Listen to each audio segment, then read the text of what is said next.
was basically just adopting the explanatory notes as my sponsorship speech, but just wanted to highlight the need to sort of centralize all AI initiatives in governance, which is my focus, because I noticed that the different departments have their own AI initiatives, hence the need to centralize and to fund it, to see if there's an opportunity for to use it in across departments.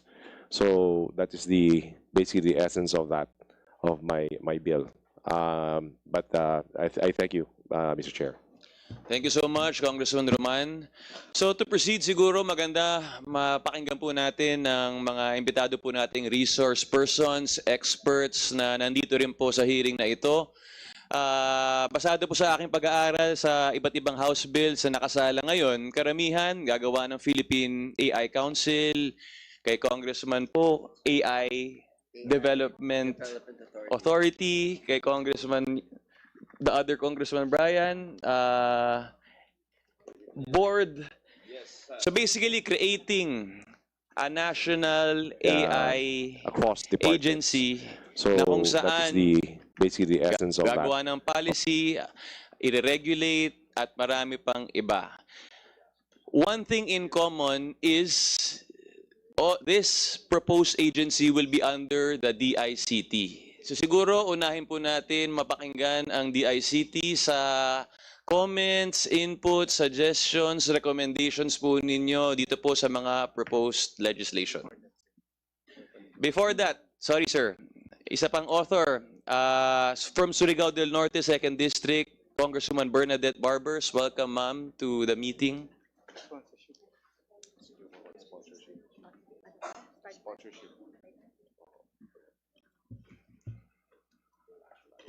Hold muna, DICT, sorry. Ladies first.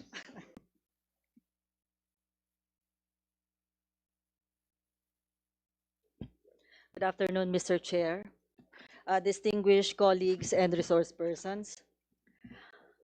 Allow me to deliver my sponsorship speech for House Bill number 73, entitled An Act Promoting the Development and Regulation of Artificial Intelligence in the Philippines. Artificial intelligence, or AI, has become a powerful force in global development, offering vast potential for economic growth and more efficient public service delivery.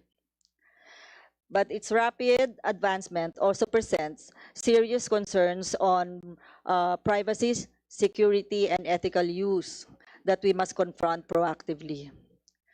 This bill establishes a comprehensive framework to ensure that AI is developed and utilized responsibly. It clearly defines the principles that must guide AI deployment, transparency, accountability, fairness, and the protection of personal data. It also mandates risk assessments, safeguards against bias, and guarantees meaningful explanations for AI-driven decisions. Central to this measure is the creation of the AIDA, or the Artificial Intelligence Development Authority, which will lead the formulation of a national AI strategy. The AI Development Authority will promote research and innovation, support the growth of AI industries, strengthen the workforce skills, and regulate AI technologies to ensure they uphold ethical and responsible standards. Mr. Chair, this bill positions the Philippines to fully harness the benefits of AI while protecting our people from its risk. It ensures that technological progress is aligned with our values and that no Filipino is left behind in this new era of innovation. In light of this, Mr. Chair, I respectfully seek the support and approval of House Bill number 71. Thank you, Mr. Chair. Thank you so much, Congresswoman Barbers. To proceed, unahin po natin pakinggan ang DICT para sa inputs po nila dito po sa mga proposed bills. Sir, the floor is yours. Mr. Giancarlo Cristi.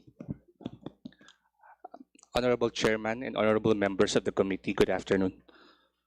The Department of Information and Communications Technology expresses its support or strong support for the various legislative measures titled or that will enact the artificial intelligence development and regulation in the Philippines. These legislative proposals represent a timely and strategic effort to establish a comprehensive framework for the responsible development, deployment, and governance of AI in the Philippines. We would like to note that as of this press time, multiple agencies such as the DTI, the DOST, and the DICT are implementing AI strategies but working in silos. So there is really a need for a central interagency body to unify these efforts.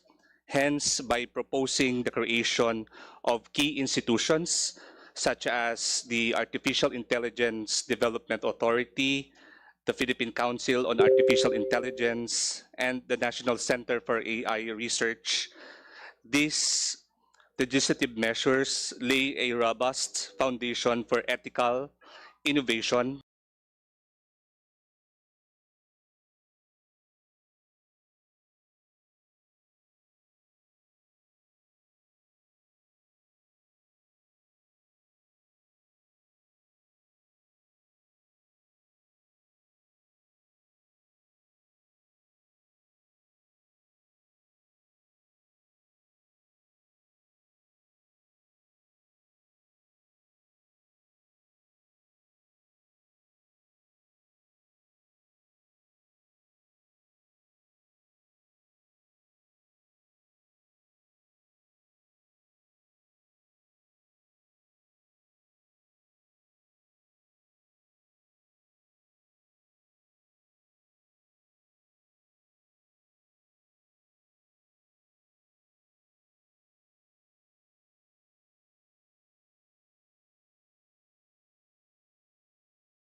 ancestral domain, and fishery. All of these programs are underperforming and underfunded. For example,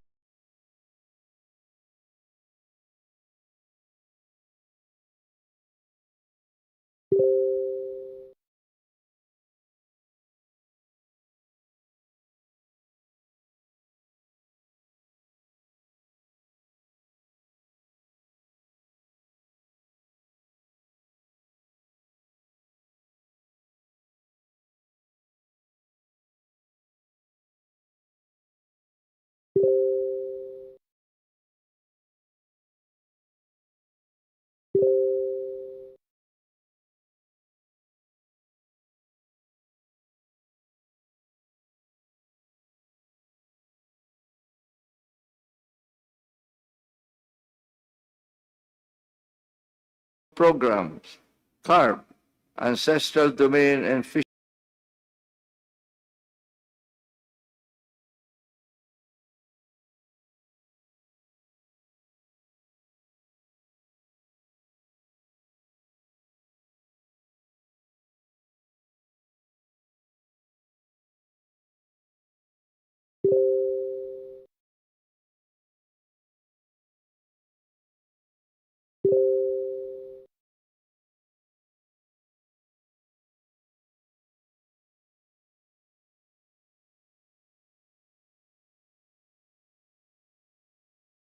that the chairman of Mercedar Fishing is a lady, and her husband is the present chairman of the Commission on Audit.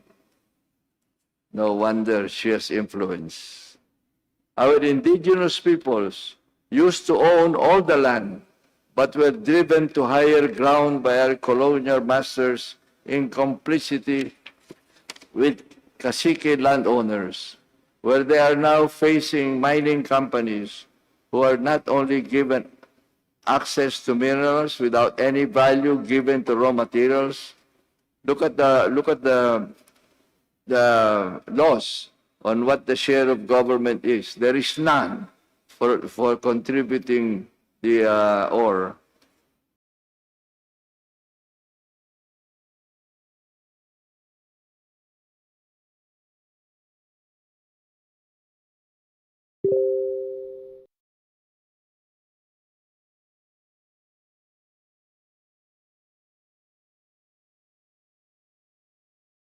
Why not? Because all those in your position paper will be included in the matrix. I'll send it. I'll send a formal one. I'll just close it. May.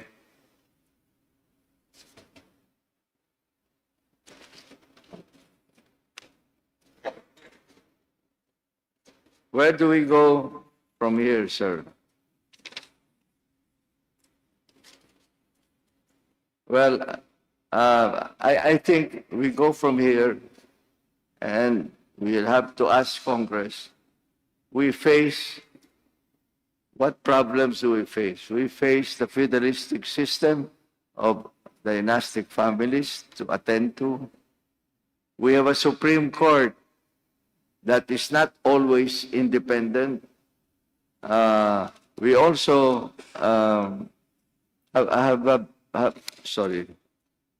we also have the problem of possible coup attempts. I can assure you, from what I hear from my friends, that there will be none. There will not be a coup attempt to dispose the president. And of course, I'd like to,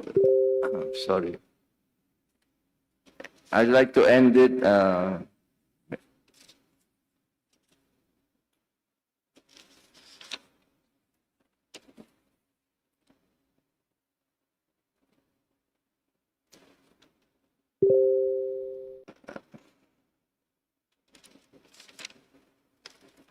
like to ask this Congress, please note that there is no single reference or mention of any amendment to revision as a means to achieve any of this project.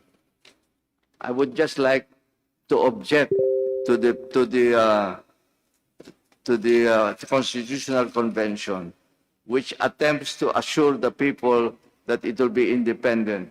The delegates should be appointed, will be elected by district. And there is a provision that government officials cannot run.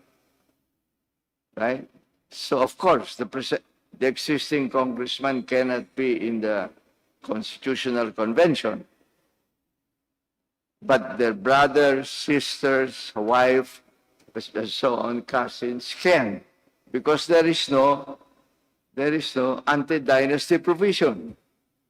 So I can assure you, sir, that the people will not like it.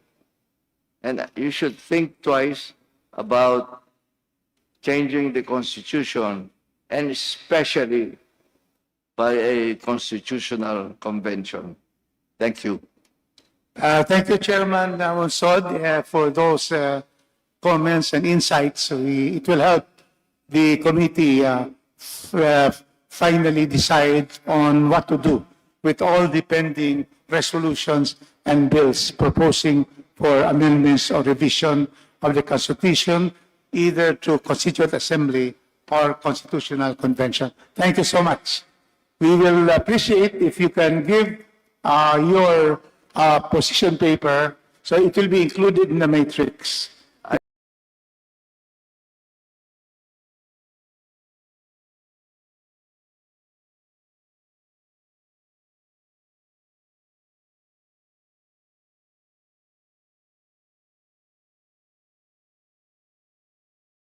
It will be considered by all members. Honorable Ana Victoria De Rosso Tuason, thank you very much for being here with us.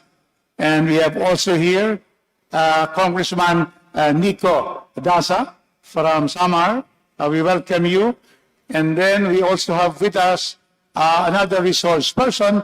We have Mr. Blake Barrios, Director of the Union of Local Authorities in the Philippines, ULAP. Thank you for coming. Now it is my time to call our distinguished former Senior Associate Justice, Antonio Carpio. You have the floor, sir. Thank you, Your Honors. Thank you for inviting me here this afternoon.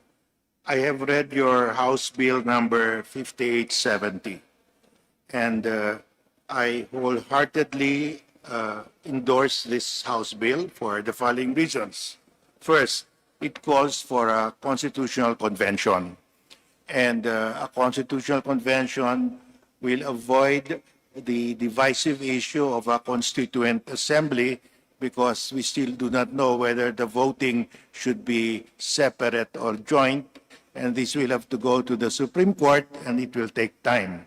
And I think the nation will be happy with a constitutional convention. So I think that is the right approach. Second, the delegates will be elected by region. This is good because this will avoid the issue of political dynasties. Because if the election is by district, then you can be assured that it will be, the political dynasty will be an issue, and the people will object to that. So this is a very good way of addressing the issue of political dynasties by making the delegates elected by region.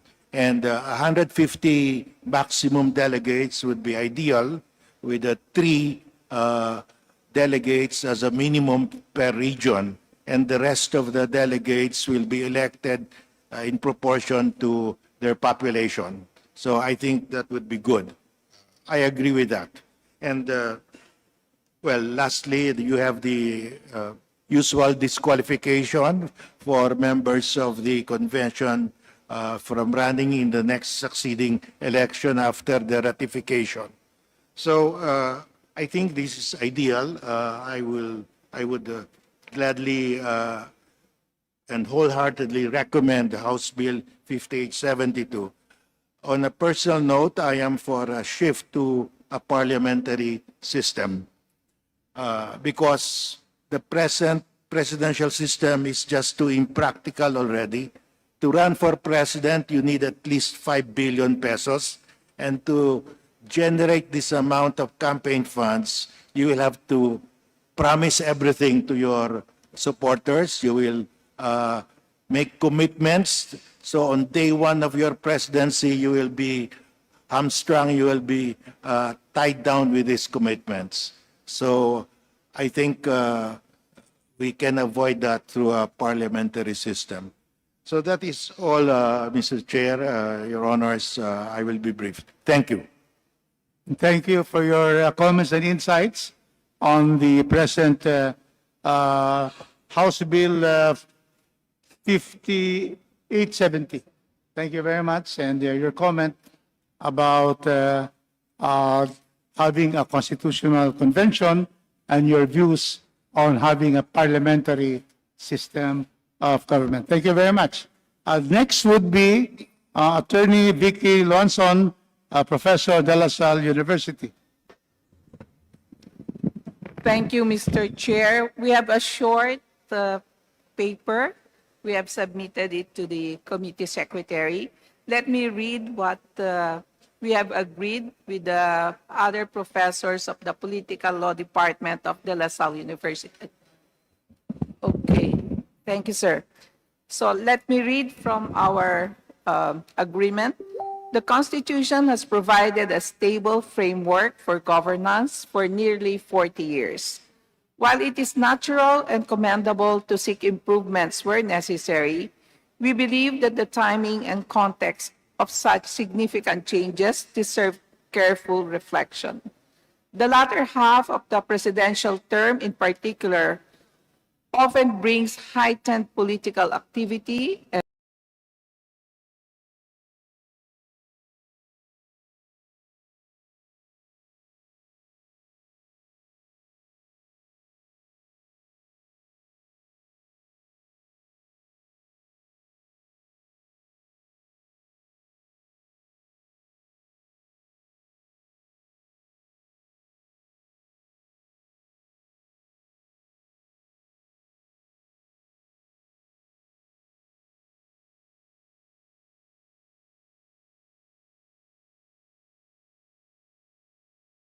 the latter half of the presidential term, in particular, often brings heightened political activity and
On when to call for a constitutional convention. So now you'd like to, yeah. Thank you, and we now go to the spokesman, national spokesperson of the College Editors Guild of the Philippines, CEGP, Mr. Gabriel Lacerna. Thank you. Yeah, please take the floor.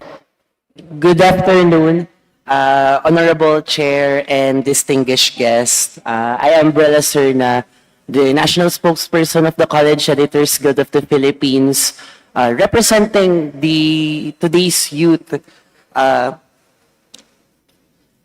For today, the country saw one of the worst corruption schemes erupt after the President's State of the Nation address last July 2025.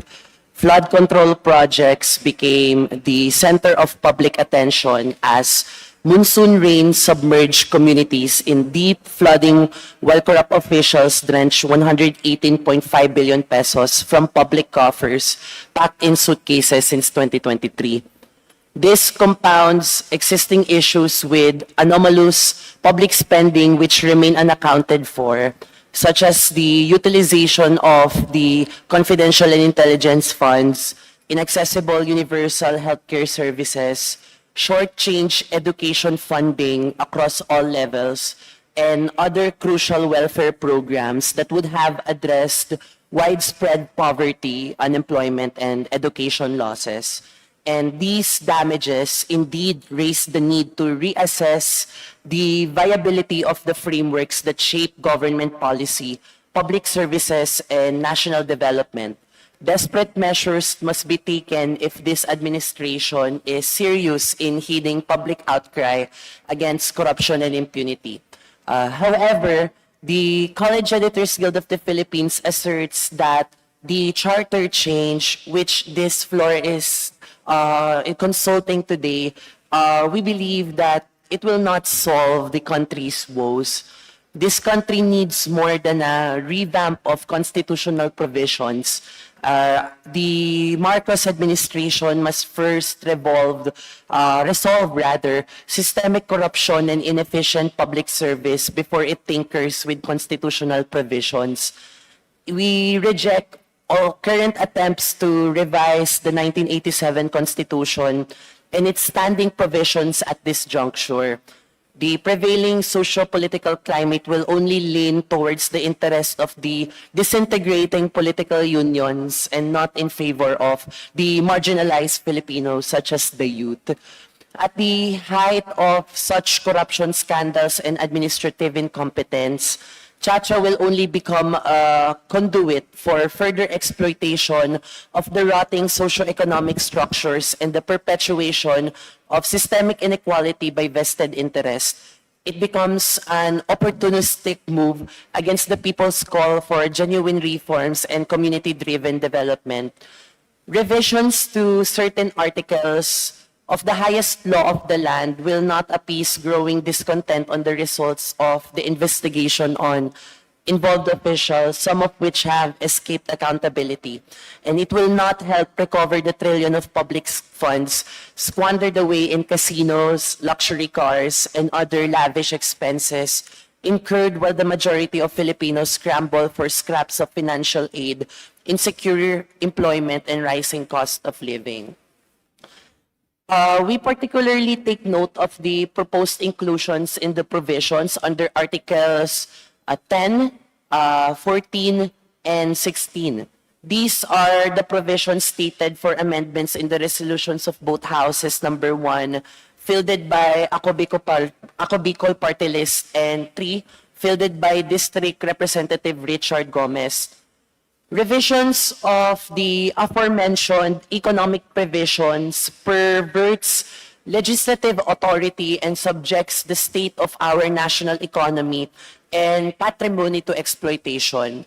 The clause, unless otherwise provided by law, steers away from the obligation of the Constitution to protect its citizens from disadvantageous competition from foreign firms. It opens the national economy and public economic interests to exploitation. Previous charter change deliberations in the lower house plenary reveal how hasty and idealist are the propositions for foreign ownership of firms, industries, agricultural processes and products, public services, education institutions, media outfits, and advertising and public relation firms, creating special exemptions crafted as unless otherwise provided by law, opens a can of worms.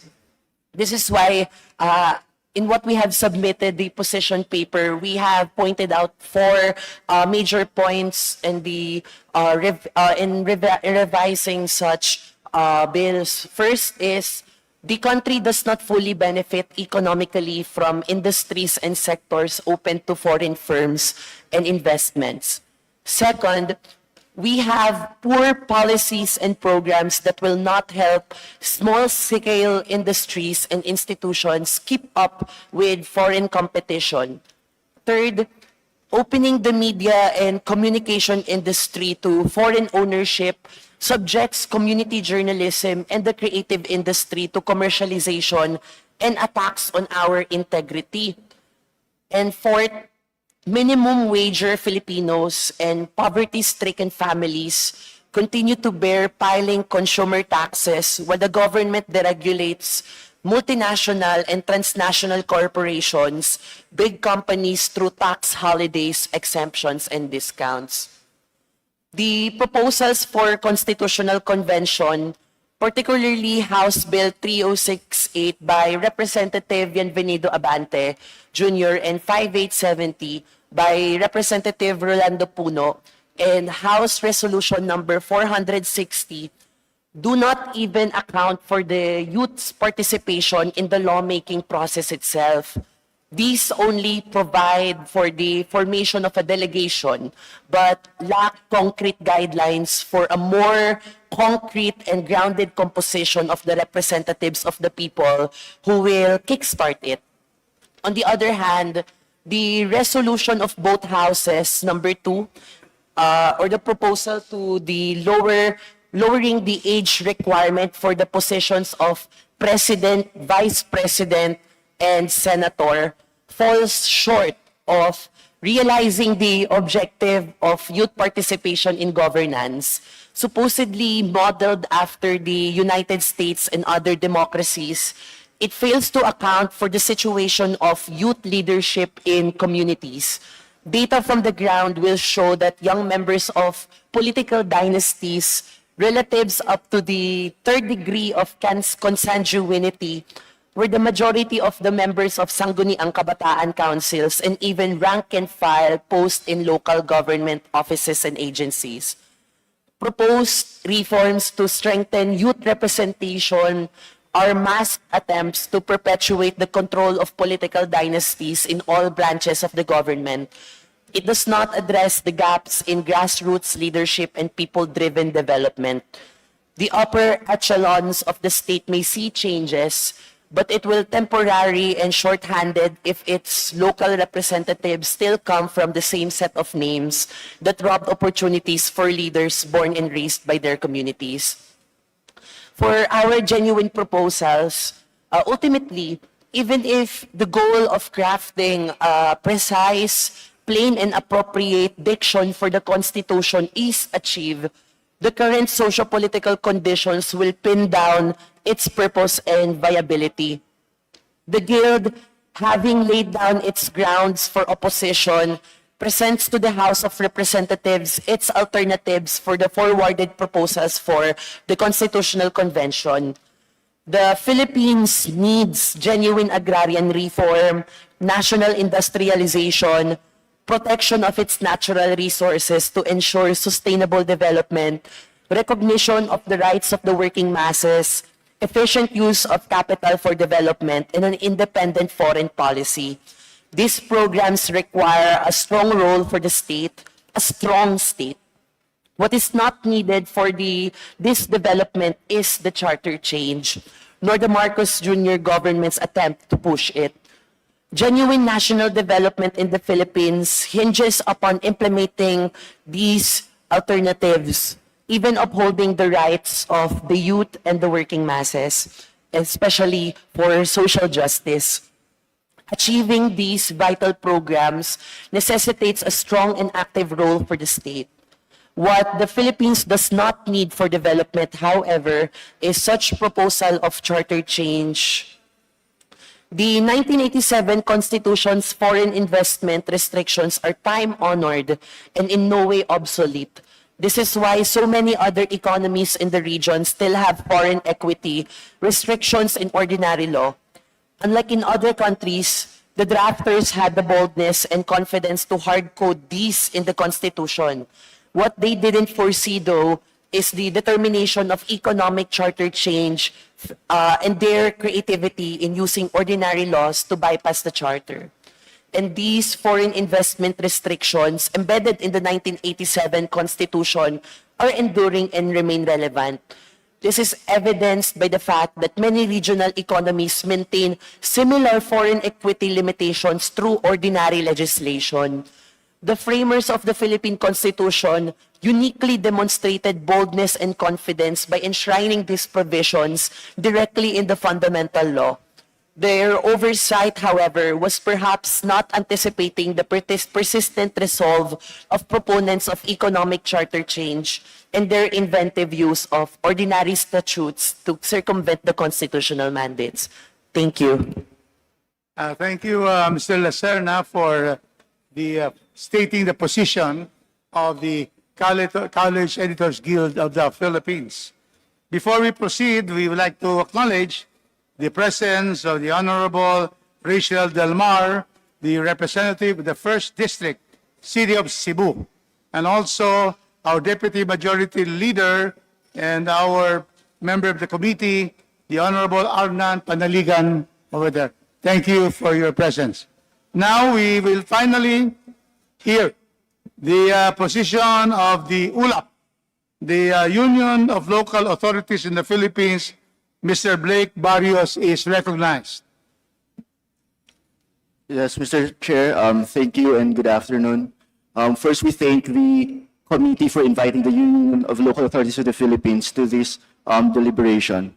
At the outset, sir, 2 caveats. First, all the official positions of the Union of Local Authorities of the Philippines have to undergo approval by its National Executive Board. We will be having our National Executive Board meeting tomorrow, so we will bring up this matter to the National Executive Board. After then, we shall submit our official position paper to the committee. Second, our comments will be focused mainly on provisions pertaining to local government units. For context, in 2024, ULAP said that if the Constitution is to be reviewed, we hope that the local government units and the leagues will be meaningfully consulted throughout the process. We believe that that request still stands, and however, whether or not there is a broad grassroots clamor for amendments is precisely why we are now canvassing the feedback of our member leagues. We will report those results to the committee. Over the years, several proposals from local officials and leagues have surfaced, including, among others, changes in national tax allotment and intergovernmental transfers or shares in national wealth and term limit adjustments. But these are proposals that we will have to look at, review, and further substantiate for now. Substantively, one major concern has emerged from our reform work on devolution, local economic development, health, disaster management, and social protection: the need to strengthen the constitutional guarantee for local autonomy. Article 10, Section 2 states that territorial and political subdivisions shall enjoy local autonomy. In recent jurisprudence, however, the practical space for local choice has narrowed. In the Mercidar Fishing Corporation ruling of the Supreme Court upheld a lower court ruling that invalidated key fisheries code provisions reserving municipal waters to municipal fishers, which effectively opened municipal waters to commercial fishing, with significant implications for coastal LGUs' regulatory reach and for small-scale or artisanal fisher folks. A motion for reconsideration has been filed, but the message to LGUs is already stark. National baselines can displace local preference unless the Constitution speaks more clearly. In ULAP's position paper that it submitted to the Supreme Court, we said that the case cannot just be summarily dismissed, and we reiterated the need to uphold local autonomy, as well as the legal basis for the buffer zone, that is the 15-kilometer municipal water delineation. In another case decided recently by the Supreme Court involving the province of Occidental Mindoro and Agusan Petroleum and Mineral Corporation, the Supreme Court struck down a province-wide ban on large-scale mining, holding that blanket prohibitions contradict the Philippine Mining Act and cannot override national policy. The court clarified that LGUs may evaluate projects case by case, but cannot impose an absolute 25-year ban. This matters to us because autonomy is not abstraction. It is the operating space that lets local government units respond to differentiated risks and align land use, health, and social protection with real conditions on the ground. When autonomy is vague, preemption fills the vacuum. Mandates and personal impositions follow without commensurate financing, and accountability blurs national intent and local capacity. However, ULAP also acknowledges that the constitutional amendment is not indispensable to achieve this. If the Constitution is to be amendment, ULAP proposes that the Congress considers clarifying and deepening the autonomy clause, especially in line with current direction towards devolution, because as we know, national government has now moved towards devolution, for example, of school building constructions, devolution of some infrastructure works. And so if that is the direction that the national government is pursuing, then there is really a need for us to also strengthen local autonomy. In that sense, we respectfully recommend looking at the Article 10 to make autonomy genuine and meaningful, anchored on subsidiarity and cooperation. For instance, adding a clear statement rule on preemption. National laws may displace local ordinances only through an express statement of preemption and only when necessary to address a demonstrable national interest. Relative to local autonomy, of course, our LGUs will also find value in inserting a clause prohibiting the imposition upon LGUs of new functions, standards, or personal requirements without commensurate or verifiable funding sources, or what we call unfunded mandates. The national mandate must identify its financing mechanism and transition period. To be clear, these are among the options we are studying. Some goals may also be achieved without amending the Constitution through a calibrated package of organic local government code revision or amendment, targeted revisions to sectoral statutes, stronger intergovernmental relation mechanisms, and budget and administrative safeguards against unfunded mandates. We will submit our ranked board-approved recommendations after the National Executive Board meeting of the ULAP tomorrow. Thank you. Okay, thank you very much, Mr. Barrios, for stating the position of ULAP in this hearing. Now, we now would like to state that we have finished listening to our resource persons.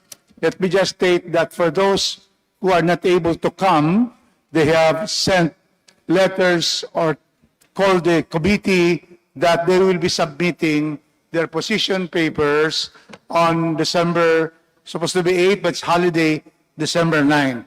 And then we will prepare the matrix for everyone, especially for the members, to make decisions on how to move forward. At this point, we call on our members, the House members, to propound their questions. So I will start with Chairman Benny Abante. Thank you, Mr. Chair.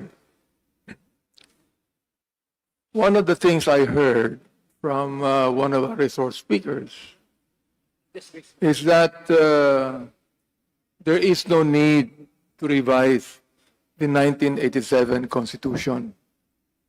But upon hearing the comments and the statements of the resource speakers, I have seen there are many infirmities of the 1987 Constitution. And also, thereby being explained here that there are a lot of provisions that ought to be included in the Constitution, of which perhaps we could be able to have today. So therefore, the 1987 Constitution should also be revised in some areas.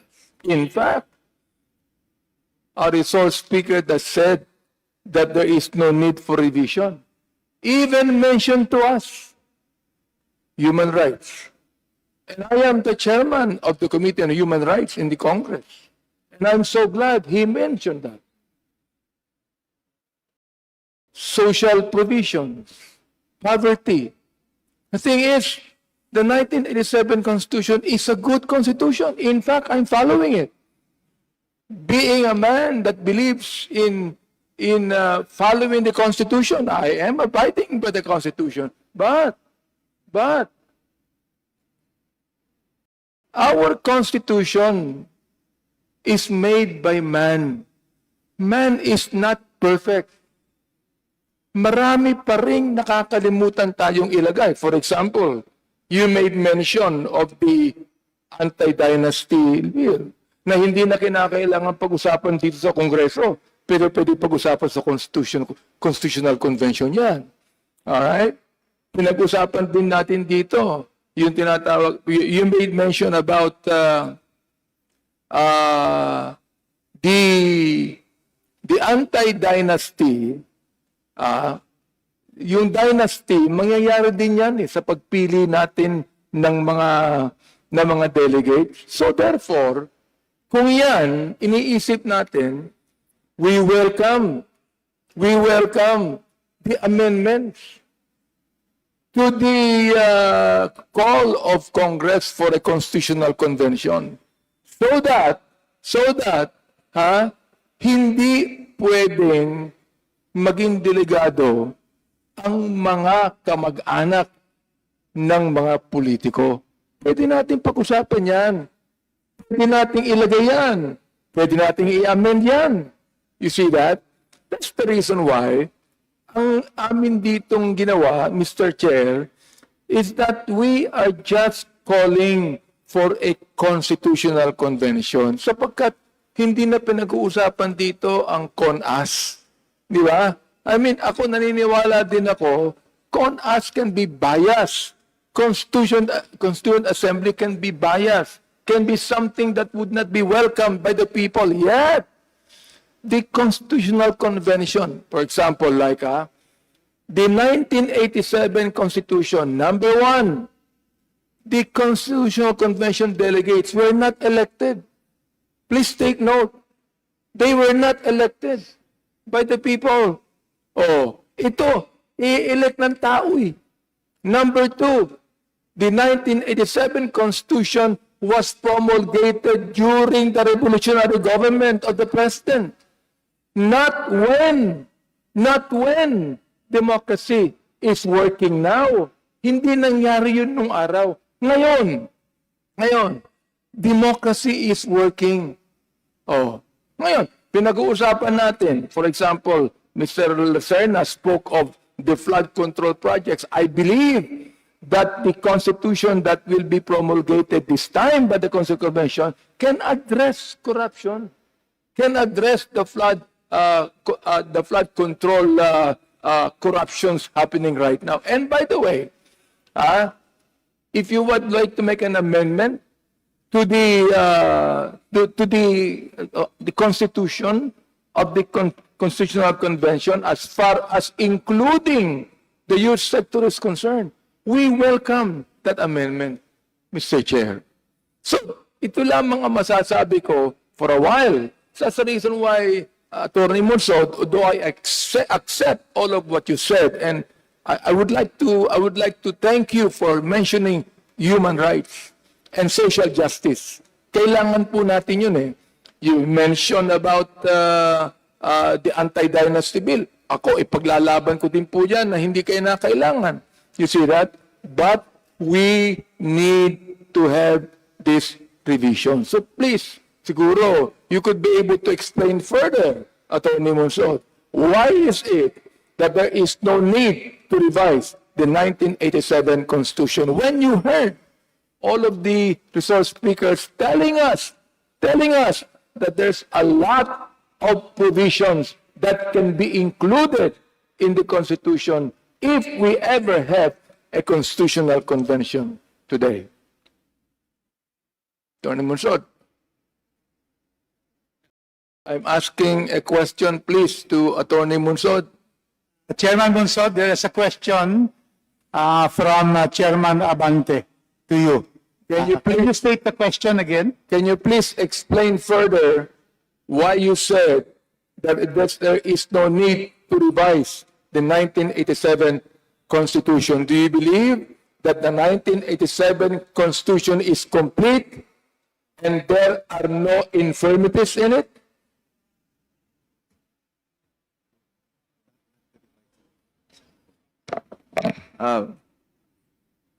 There should be some revisions, but not a new constitution or a total change in the constitution. Because, let's put it this way, today, today, the people feel that they have been lied to by government. That's why you have all kinds of Mr. Chair, corruption. may I interject? Mr. Chair, we just also have the chair. Baka Makalimutan ko no? You said that the people have been lied to. The people has always been lied to. Attorney Monsod, since the 1987 Constitution, the people has always been lied to. Now you tell me, where was the people not lied to? Well, Attorney Monsod, tell me, when was the people not lied to? Oh, even before the 1987 Constitution, you were attacking the former President Marcos' rule.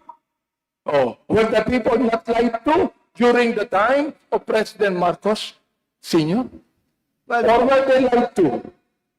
well, as I was saying, the 1987 Constitution, EDSA was two things. One is to restore democracy, and two is a new social order. Now, every administration since EDSA have failed in that promise. Every administration. And I'm not saying one or the other. But this what has been happening here since Duterte's time up to now, because before them, certainly there was corruption. That's the reason why over 50 years, from 1960 to 1910, 50 years. In 1910, we were the leaders in Asia in per capita income. Leaders below us, Thailand, Malaysia, Indonesia, and so on and so forth. 50 years later, we're at the bottom of per capita income. Why is that? Why is that? Because I'm sorry to say, our governments have been controlled by a feudalistic system of government. And until we dismantle that, and we have a new generation of leaders who know how it is to be poor, we will not have real democracy. Now, how can we do that? How can we make sure, how can we change things? The signs are there, right? Look at what happened just in the last few elections. That number one, many dynasties are no longer in power. Number two, there were a group, many young mayors in the country who were voted for their competence and their incorruptibility. And we know that, right? Now, also, what happened is those during the pandemic, those who had the means helped those who were in need. Now, what does this show us? Today, we're always looking at, who can be the angel of hope that's going to transform our country from above. Because as you said, and I agree with you, all the administrations have failed. So here we are always talking about sino kaya kandidato na presidente, assuming that, oh boy, transformation from above down. Transformation in a country should be from the bottom up. If you look at what happened during the pandemic, how new young politicians are being elected and so on, there are already signs from the people. That's why, sir, to me the most important elections in this country is the barangay elections. And we on the elite, should go around, organize the poor in this country and say, you have the sovereign power. How much of 54% or something of the voters are from the poor? They should use that power. Because to me, that's where we should start. I agree with all your premise. We have to change the poor, by the way. They are not going to go into the streets anymore when there is a battle between two elite, right? So the solution really, over the long run, is to have a generation of leaders who know how it is to be poor. First, barangay. Second, 3 years more, municipalities. Third, 3 years more, provincial.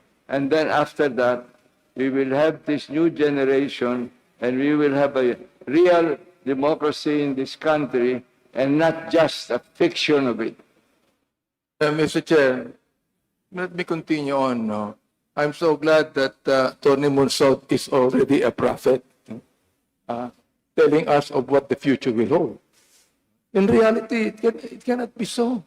This is real talk. For example, nabanggit ninyo, nung araw, number 1 tayo. Ngayon, huli na tayo. Ito, nagbago ba ang korupsyon? Hindi. Even the US today, a very powerful country, is dealing with corruption. Just the other week, a representative, a woman representative in Congress in the US, was arrested because she stole $5 million. Is that not corruption? In China, pinagmamalaki ng China, sila ay talagang mayaman. Kaya nga binubuli tayo dito eh. Hindi ba? Death penalty has been declared to an official in China. Let me tell you this, Attorney Monsod, whether we are rich or poor, because human being is human being, corruption will always be there. You see, the love of money will always be there. Now you're telling us about poverty. Nasaan po kayo? When Cory Aquino became president, and most of the poor people invaded Manila and Parañaque and Las Piñas and took over the coastal road. Ano pong ginawa ni President Fidel Ramos? Tinanggal niya yan. Anong ginawa ng ex-president? Anong nilagay doon? Casino. Casino. Bakit casino? In this country, whether we do not become very wealthy, yet, napakaraming lupa sa bansang ito na walang tao. Every Filipino family can have a piece of land and a building if they want to. Attorney Monsod. Now, you believe in checking poverty? What did the 1987 Constitution do to the poor? Nagbago ba ang poverty sa Pilipinas? Until now, 40% of our people are below the minimum wage line. Naniniwala ba kayo na mga ibang mahirap sa Pilipinas? A lot of people do that. That's why I said in my talk na a lot of people blame the Constitution for the situation today. Mr. Chair, I'm not blaming the Constitution. No, I'm not blaming the Constitution. I just said about the Constitution because you said that the 1987 Constitution does not need any revision. Samantalang narinig nyo ang sinabi ng mga resource speakers natin na maraming dapat na baguhin sa ating Constitution. Please take note, naniniwala din kayo dyan. You became a constitutional commissioner, that the basis of the laws of this land is the Constitution. And we are not referring to the people, we are referring to the laws of the land. This government is not ruled by the people, it is ruled by laws. Hindi po ba? Yun ang paniwala natin. Well, That will be the last question. So, Chairman Labante, you please have an answer. Yes. After your answer, we'll recognize one of the authors to ask questions. Can I just, mention? Congressman Panaligan. Can I just mention something, sir? Yes, please proceed, Chairman. You know, I was the one who organized NAMFER against Marcos. And I was the one who organized Lente so that later lawyers can do that. I have been lawyering for farmers and urban poor for 38 years. I gave up going to business and so on. I've been, and these are my findings, sir, if you don't mind. My findings are this. The hope of this country is for us to elect from the poor, starting at the barangay, because that complies with the principle of solidarity, which relates to nationhood, and subsidiarity, that the power should be as close to the people as possible. Those, for example, promoting feudalism, you're creating an entire level of government at the regional level, which is farthest from the people. Now, so, my only point, my experience is this. I am a believer in the bureaucracy. I think there are many good people in the bureaucracy, and sometimes they're taken away with fed with corruption. This is my experience as chairman of the COMELEC. I was appointed because it was the first synchronized elections, and it would have, we were waiting for 25 years for a peaceful transfer of power. This is the elections of 1992. So I went around the provinces, and I told the people of COMELEC, you have a reputation of not knowing how to count, but I will not change any one of you. I work exactly with the same people appointed during the Marcos time. And you know, I said, all I want from you is the gift of free, fair, and regular and credible elections in 1992, so we will have a peaceful transfer of power for the first time in 27 years. And they delivered. The people of Marcos delivered. Today, when I have problems, for example, with the goons of say San Miguel trying to build a tourism in Palawan, I could call some people I know at the PNP, so I did, and they called up. President Commander called, sir, what can I do? I said, get rid, please, of the goons who are always oppressing the indigenous peoples when they are not even armed. And it happened. It happened. Today we have a problem in Bugsuk. Why? Because Marcos in 1974 gave Bugsuk of 10,000 hectares to Landing Cojuangco in exchange for 1,000 in Pangasinan and Tarlac. And that's a big problem. In Aquino in 2014 issued a notice of coverage for 5,000 of those properties. The present DAR reversed that decision, and we're fighting now. That's what we're against. But fortunately, there are good people and bad people in government, and the difference between good and bad, sir, is sometimes permeable, in my experience. Good people do bad things. Bad people do good things. So we have together. We have to look for the people who can work. Thank you. Yeah. Thank you very much, Chairman. And before we proceed, let me just acknowledge the former Secretary General of the House of Representatives, Reggie Velasco. He's with us. Thank you for coming. Yeah. And now let me, before going to Congressman Penaligan, we have some words from our author and probably some questions. Deputy Speaker Ronnie Puno. I just have some questions regarding the need for coming up with a competent convention if we are to have one.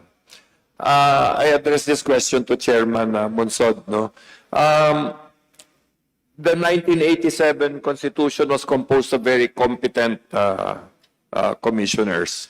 I think that it is acknowledged that that assembly was one of the better assemblies, no, that have been convened in our country. This assembly was, I believe, appointed by the president. The prior constitutional conventions actually had delegates that were elected. So may I ask, Mr. Chairman, do you think that appointing members of a convention is advisable if we want to get really competent delegates to review our constitution? Sorry. The question is, would you recommend, would you agree that in the selection of delegates to in case you have a constitutional convention, that some may be appointed? That is the question. Because clearly there has to be elections, but there were also proposals this morning for some of the delegates to be appointed. What is your view on that? I think, sir, that first of all, that there is no need for a constitutional convention today. I like the proposals of Congressman Puno, in which he says we should clean it up. Of course, we don't have a perfect constitution, and it's a good idea, right? One of them, of course, is the question of separate or joint vote in the case of Section 1 of the amendments of the Constitution. We have already admitted that there was a fault on the part of the Constitutional Commission on this. However, there have been already talks since, 10 or 14 years ago about this issue that was a mistake on the part of the Constitution. And those who still want to amend the Constitution, it's not necessary. Because those of you in the House, have you read Section 145 of the rules of the House? Mr. Chairman, may I put the question in a different way, no? Mr. Chairman, the members of the Constitutional Commission were appointed by President Aquino. That's correct, right? So my question, I guess, would be, do you believe that if a constitutional commission again were to be organized, that appointment is a better approach to bringing the members together than electing them? Yeah, I think appointments would be okay. But I think my point is, you don't have to go into a convention now. That's my point. And Yes, we understand that already, Mr. Chairman. I think that has been made very clear. But I just want to get the wisdom of the chairman, having been a member of the Constitutional Commission. And I think unlike the other bodies that reviewed the Constitution, this commission was completely appointed. So I just wanted to get a verification from Chairman Monsod whether he feels that this was the correct approach. yeah, well, Chairman Bonsod? I have a little note here, for example. Of the 48 members of the Constitution, 6 were former senators, 5 were justices, 2 became chief justices. We had 3 Muslims. We have 1 from the indigenous people. We had 3 congressmen from the opposition. We have a Speaker of the House, Laurel. There were church people and evangelists. There were only 7 lawyers. There were 3 from media, 1 from cinema, Ria Broca, 1 general from the Armed Forces of the Philippines, 2 economists, 3 on labor, and 2 educators. Certainly, there may be ways to appoint in order to complete the balance of the members of the commission. But please think about amendments to the Constitution, because that's the advice to us. For example, when there were when the experts were invited here in 2016, they said it's better if you already have a constitution to just amend or change the honest errors there, but to totally change the new and a new constitution is not a solution. Thank you, Chairman. Now we'd like to recognize Congressman Panaligan for his comments. Well, thank you, Mr. Chair. This is just a reaction to the interesting exchange between Congressman Abante and Chairman Monsod. So, Chairman Monsod said that there is no need to write a new constitution, only to amend or perhaps revise the constitution. Okay?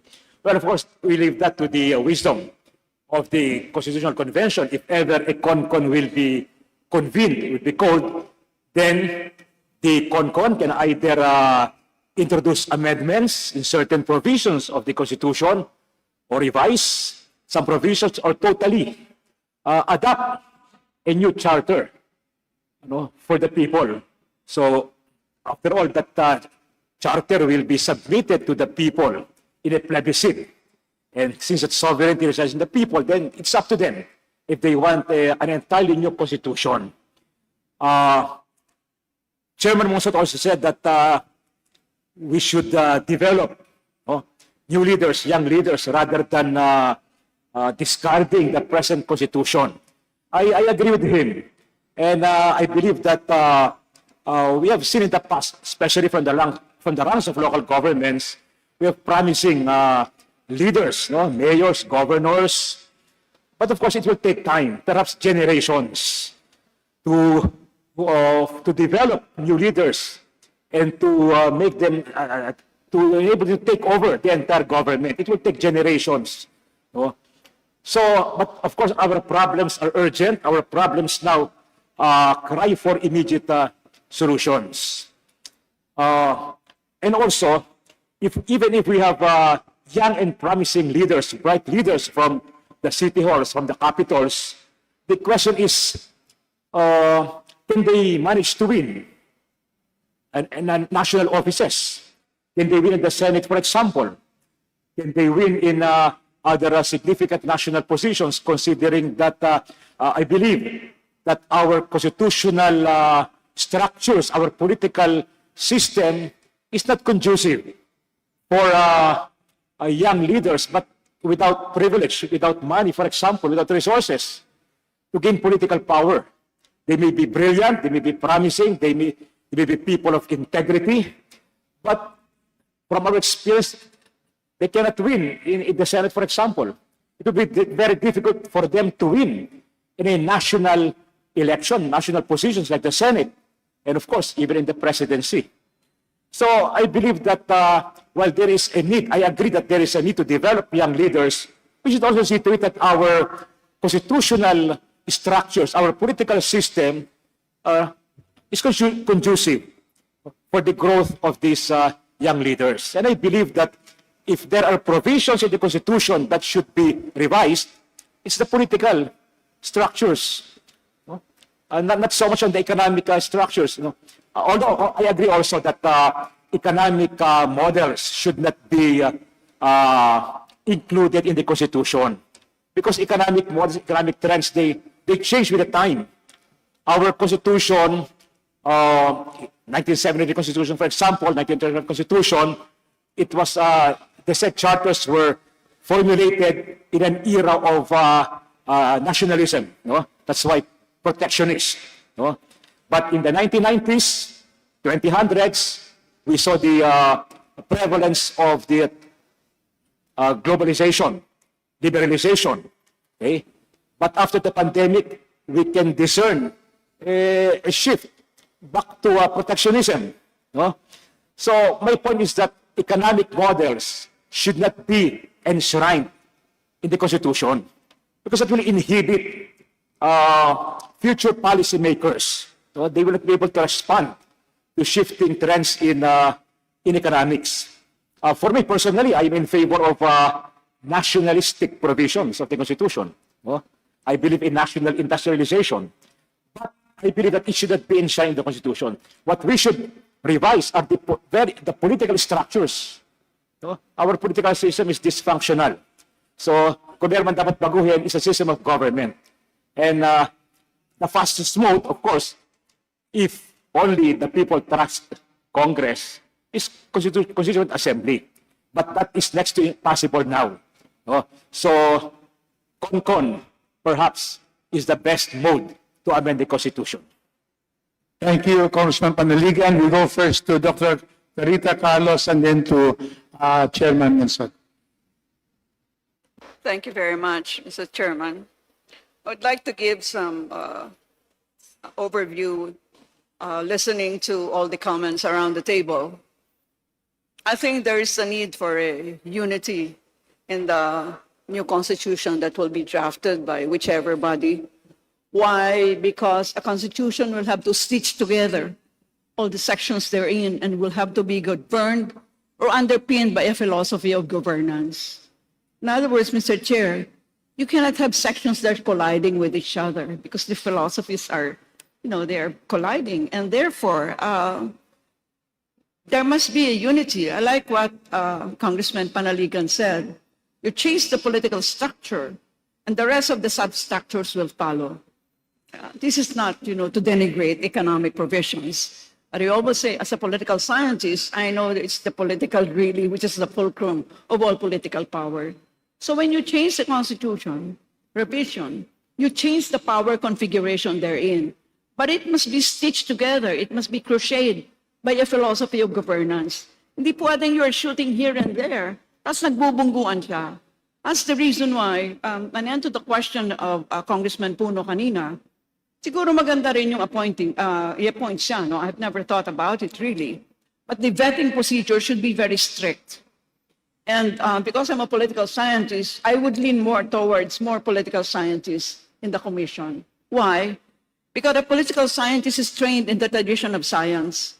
In other words, however, emotion you might put into your aspirations, your advocacies, data is king, which means whatever empirical evidence is there, then that should be followed.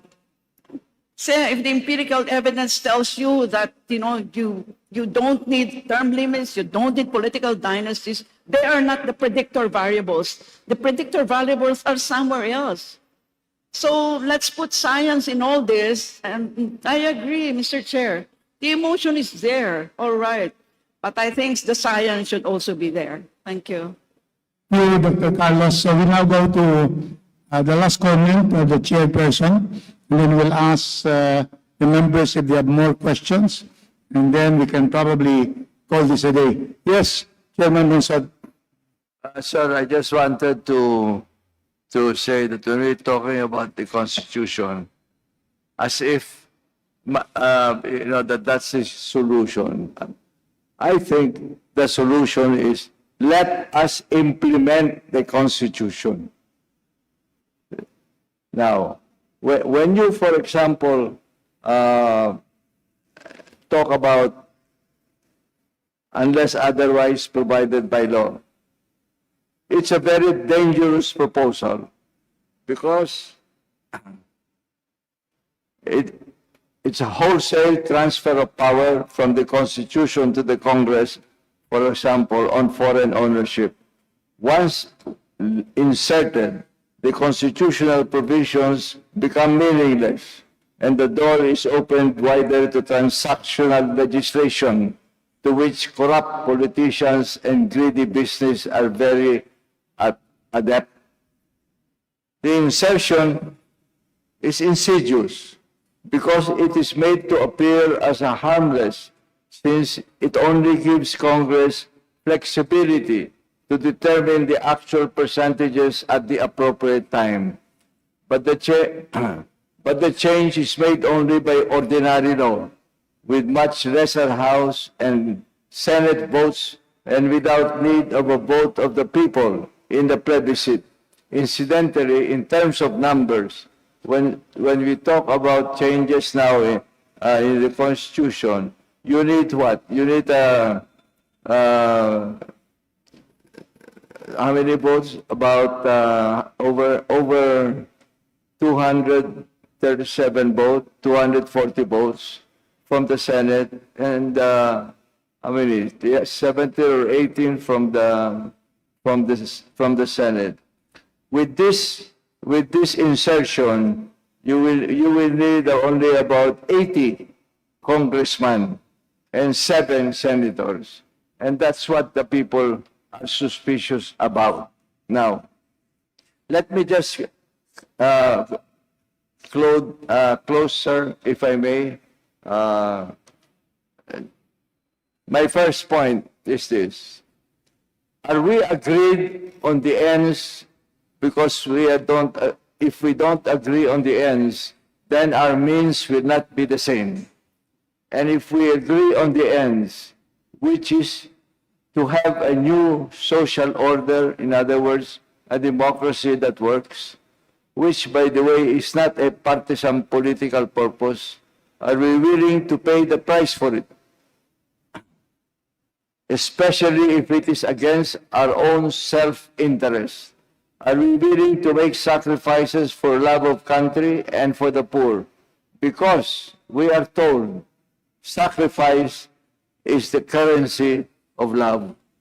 My second point, when the social contract between the government and the people may be breaking down, like today, the community should take it among themselves to change the nature of the social contract. The pandemic, as I said before, had one big contribution to show us about community. Chairman, can you just wind up, because we already heard about your transactional comments and so forth. So, yes. I just want to give the example of Sinergia, where in 500 municipalities, where barangay captains are helping parents educate the children. My third point is already said, that I think the poor should exercise their power. My fourth point, democracy is about dialogue and compromise, and I already mentioned that there are good. Already mentioned that. And our country is in need of heroes today. Not the superheroism of Gandhi or Nelson Mandela or Ninoy Aquino, but as ordinary everyday heroes, described by author Philip Zimbardo as, quote, the courage to expose fraud when we see it, or to say no to complicity in wrongdoing, or by the hardness to be different or difficult, to do what is right when it's easier to conform. Thank you, Chairman. So we take note of what you have stated. The others, we can submit that and will be put in our matrix. So with that, Mr. Chair. A final, Mr. Chair, yes, I have one question. First from the Congressman, and then we'll have Dr. Carlos. I just would like to ask a question to Attorney Monsod, what he said a moment ago. Ang sabi niya kanina na hindi kinakailangan ng revision, pero hindi kailangan ng bagong konstitusyon. Yun ang sabi niya. So I was wondering, sino mag-i-revise sa old constitution kung hindi ang Constitutional Convention? Sapagkat sabi niya, hindi kailangan ang Constitutional Convention. So ang tanong ko, sino mag-i-revise? Kung hindi kailangan ng new constitution, who will revise the old constitution? Sapagkat inamin niya He admitted that the 1987 Constitution needs some revisions. With that, pagkatapos yung sagot nito, I also would like to ask Justice Carpio what he thinks of the statement said a moment ago by Attorney Monsod. Oo. Siya muna. That question to our former associate, senior associate justice. My question, what is the question first, to Justice Carpio? My question first to Attorney Monsod. If you do not believe that there should be a constitutional convention and that there is no need for a new constitution, what you believe the 1987 Constitution must be revised. Who will revise? Yun ang unang tanong ko kay Atty. Monsod. And I would like also to ask that same question to Justice Carpio if he agrees with that. And the question is, earlier, did you admit that there is a need to revise the Constitution? No or not?